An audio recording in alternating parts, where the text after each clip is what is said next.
నా హృదయపూర్వక నమస్కారాలు. నా పేరు గ్రీష్మన్. నేను 6వ తరగతి చదువుతున్నాను. ఈరోజు నేను మీ అందరికీ మన మాతృభాష గురించి చెప్పడానికి వచ్చాను. ముందు పద్యంతో కొనసాగిస్తాను. యదా యదా హి ధర్మస్య వ్యాతిర్భవతి భారత అభ్యుత్థానామ ధర్మస్య తథాత్మానం సృజామ్యహం పవిత్రాణాయ సాధూనాం వినాశాయ చ దుష్కృతాం ధర్మ సంస్థాపనార్థాయ సంభవామి యుగే యుగే. ఎప్పుడెప్పుడైతే అధర్మం అవతరిస్తుందో ధర్మాన్ని స్థాపించేదా నేను అవతరిస్తానని శ్రీకృష్ణుడు అర్జునుడితో చెప్తారు. ఈ రోజుకి వస్తే మన మాతృభాష దినోత్సవం. మాతృభాష అంటే మాతృభాష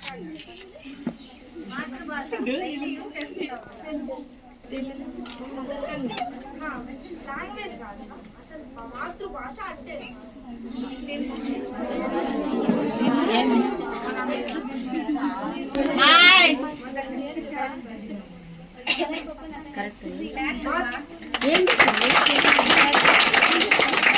మాతృభాష అంటే మదర్ టంగ్.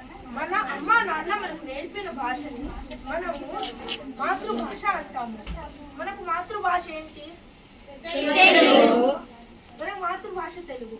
మనకి తెలుగుతో పాటు ఒక భాష రావాలి కదా,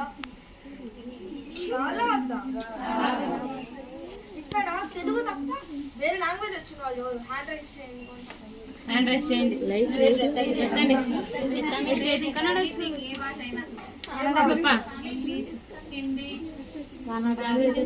ఎత్తండి, పైకి ఎత్తండి పాప.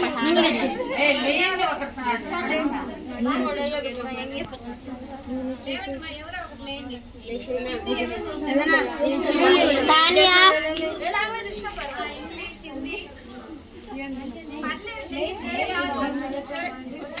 సానియా